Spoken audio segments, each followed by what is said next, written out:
What is up, everybody? So we're back here with the Honda S2000 salvage rebuild, bruised banana, totaled car rebuild, whatever you guys want to call it, we're doing it.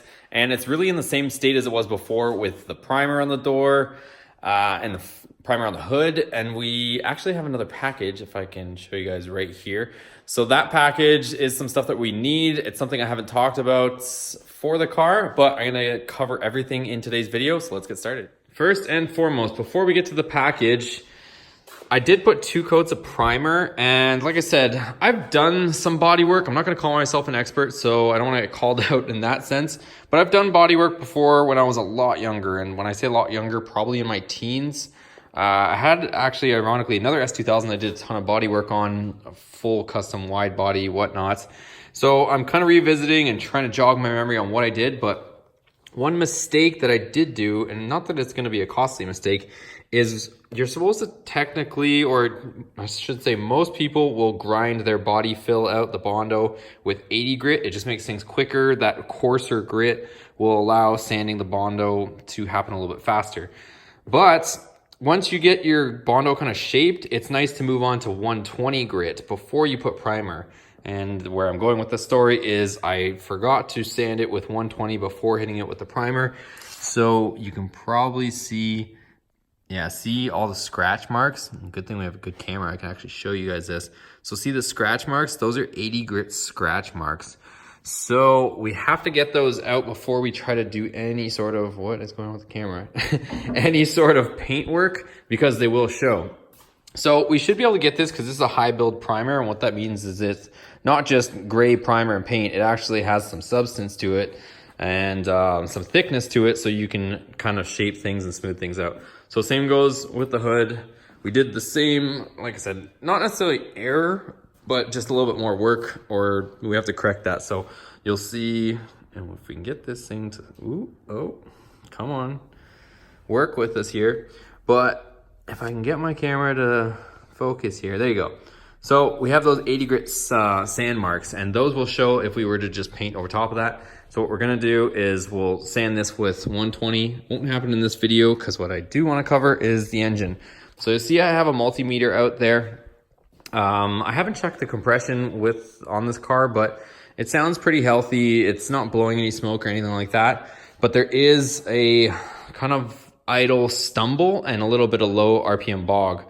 And I've never had that issue with the past S2000 that I had, and I had a lot of experience with that one. But doing some research, everything, I don't know, a lot of people end up pointing to the injectors. So let me show you what we have. I got a set of used injectors because a lot of people had issues with low end stumbling and whatnot. So I got 4 stock low mileage used injectors, OEM injectors.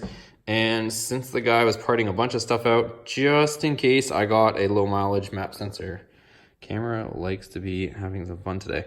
So we got a low mileage map sensor as well. So I'm gonna try to illustrate the low RPM stutter that this thing has currently. I don't know if I'll be able to do it for you guys because it's really minute.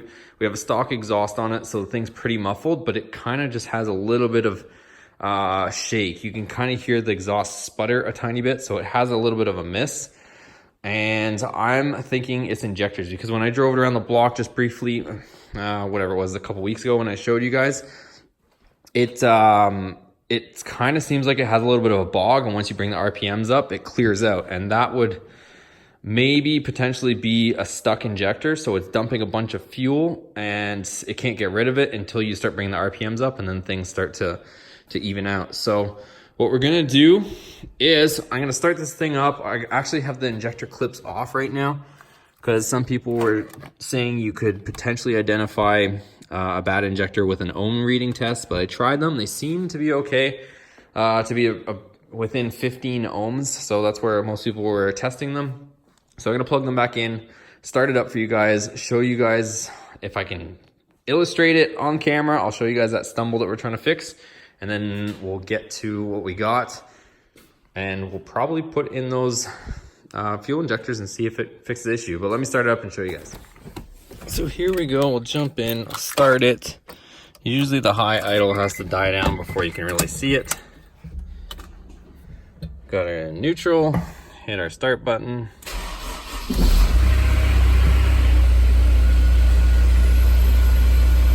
So it idles, you know, I'm obviously my foot's off the gas. It idles pretty smooth right now, but you'll see what I'm talking about. Once the idle kind of settles down, you can kind of feel the engine's got a bit of a stutter to it. So we'll let things settle down and then I'll check back with you guys once it's a little bit more warmed up. So it's warmed up, idle is settled down. So you can see the idle's pretty well in check, around 850 or so. But here's what you guys will notice. Hopefully you can notice the door. Might be hard to notice the door shaking. There you go. And I don't know if you guys will be able to hear this.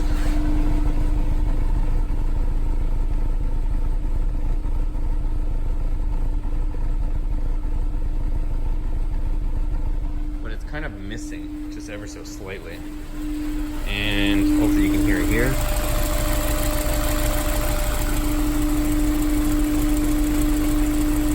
See if you guys can notice the engine rocking a tiny bit.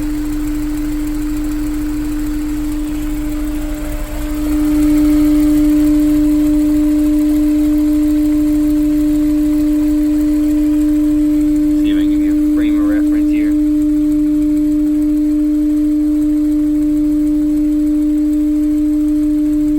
See, the engine is ever so slightly rocking, and I mean we're splitting hairs here, but when you're talking about 4 cylinders, you need all the help you can get for some power. Yeah, we definitely want to fix that, and hopefully it's something simple. Might have to do a valve adjustment, but I just want to rule out some easy stuff. One other thing that I'm going to try right now is some guys will unplug the injector clips and see if they notice a change in sound and if the thing runs really rough. If there's one injector clip where you unplug the injector and it still doesn't seem to make much of a difference, then you know that injector's leaking. So let's go ahead and try that just for fun. So if you guys know Honda's, one of the 2 things that usually goes wrong is either a TPS sensor or a map sensor. A lot of guys will end up whacking these to try to knock some sense back into them or recalibrate them. So I figure since it's only 2 screws, literally, it's a Phillips screw there and there, let's go ahead and try this just to see if it does anything. If not, then we can always resort to the injectors, but hey, we've got this, let's swap it, just see if it makes any difference whatsoever.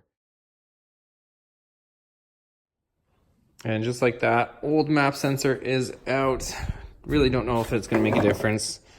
I'm betting on not, but like I said, since it's so easy to swap, why not try it? So I'll go ahead and start this thing back up.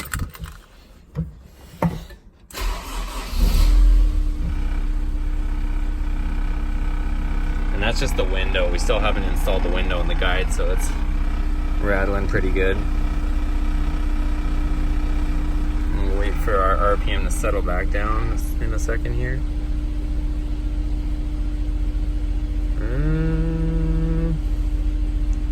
Trying to decide if it's any better, really. It sounds a tiny bit better, but I think it's still a little bit off. No, it's still there. Again, I don't know if you guys can hear this.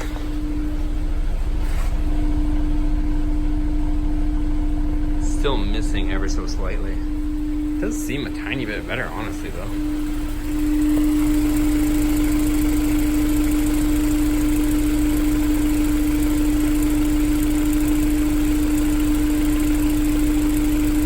Seems ever so slightly better, but what we'll do now is just for fun, let's try unplugging some of these injectors and see what happens. See if it makes any difference. So we'll unplug, I suspect injector 2. They seem to give a pretty good reading when I was checking them with the ohms, but this one, I feel like there might have been something wrong with it. Let's try. See if this thing just dies or what happens when I unplug it.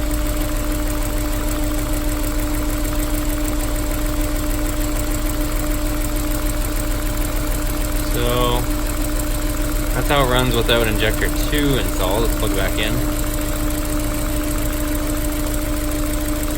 Let's see how injector number 1 sounds with it unplugged.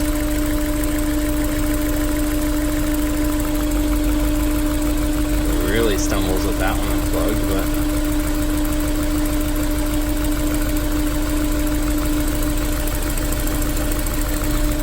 Try plugging it back in. Let's try injector 3.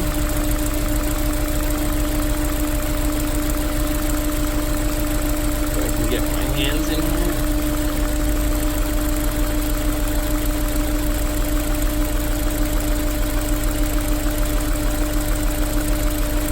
Seems half decent. Running on 3 cylinders. I don't know if I can tell any difference. I don't know if you guys can pick up any differences, but let's plug this one back in. And last but not least, let's try this 4th one.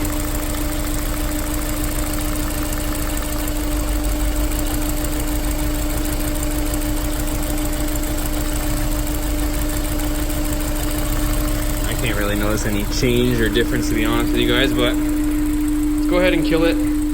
I'm sure the check engine light's probably on after that.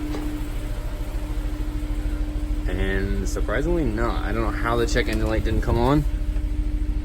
It makes absolutely no sense. I just completely unplugged the injector and then check engine light still never came on. So anyways, let's kill it. We'll try swapping the injectors and see what happens. So I know there's a lot of domestic guys out there, but these things are so hilarious to change the injectors on. We'll literally have this done in under 10 minutes. This is one good thing about these cars. Low power, yes, but changing the injectors or working from the top like this, watch how simple it is.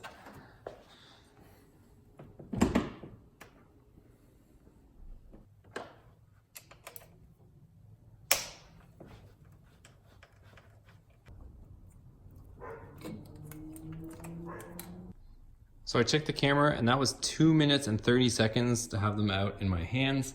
I'm gonna swap over these base seals and we'll get them lubed up. I'm gonna use a little bit of engine oil and we'll reinsert the new ones. So I've got all our new used injectors and let's go ahead and put them in.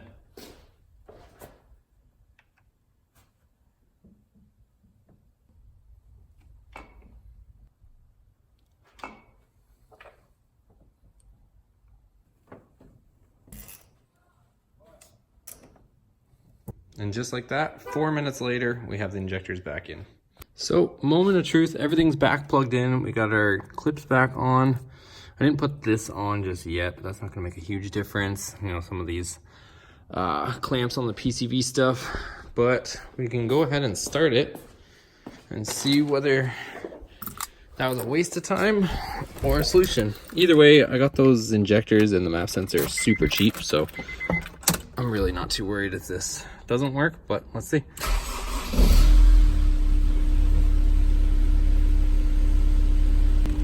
Looks like we still have that kind of miss or lump or bump or whatever we're calling this thing. So we will have to keep digging, unfortunately. Doesn't look like the injectors fixed anything. It might be a coil pack for all we know.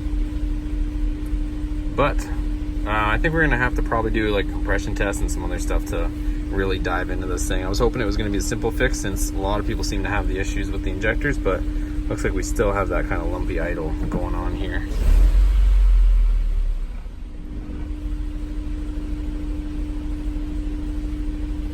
So I mean, it's not terrible, but it's just something is a little bit off. It's kind of missing or something of that nature.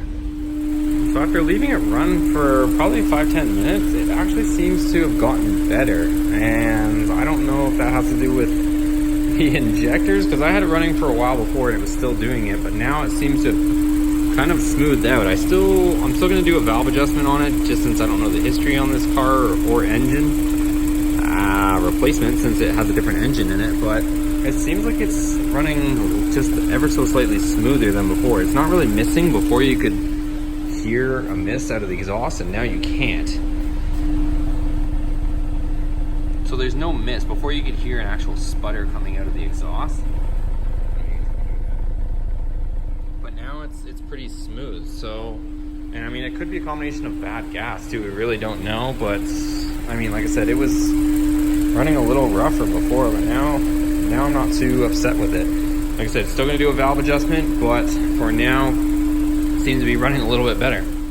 All right, you guys, so the longer I leave it run, the better it seems to get as far as how it's running. As you can see behind me right now, the idle's smoothened out quite a bit, and that's with the new injectors. So I got, full disclosure, I got the new injectors and that map sensor for 70 bucks shipped. So like I said, no big deal, honestly. I got lower mileage ones on there now, so we should be better off, but it seems to be running smooth. Who knows, we could have some bad gas in there or whatnot. Car's been sitting for a while, but it seems to be smoothing out. Again, we will do a valve adjustment, but right now we need to get this thing looking prettier, and I have a bit of a secret on what we're gonna do with it. We are gonna paint it eventually, but I wanna get this thing up on the road and get it running as much as you guys do, so I have a temporary solution. It's gonna be pretty cool. I'll probably drop a little sneak here. I will say it involves Plasti Dip. You guys won't know what color, what we're gonna do with it, but the stuff is on order, the supplies are on their way, and I can't wait. So we gotta hurry up and get our butts together, get all the little body work done, because the Plasti Dip's on its way. We're gonna try that first, and then we might try wrapping, but that's gonna be the fastest way, is just to hit it with some Plasti Dip, get it all one color, and we can get it on the road, and then we can get creative later on, peel the Plasti Dip off, whatnot. But I'll share that, guys, with you guys as soon as it shows up. So anyways, guys, thanks for watching. Give it a thumbs up if you like this video. Hit that subscribe button here for stopping in for the first time, and we'll see you on the next video. Take care.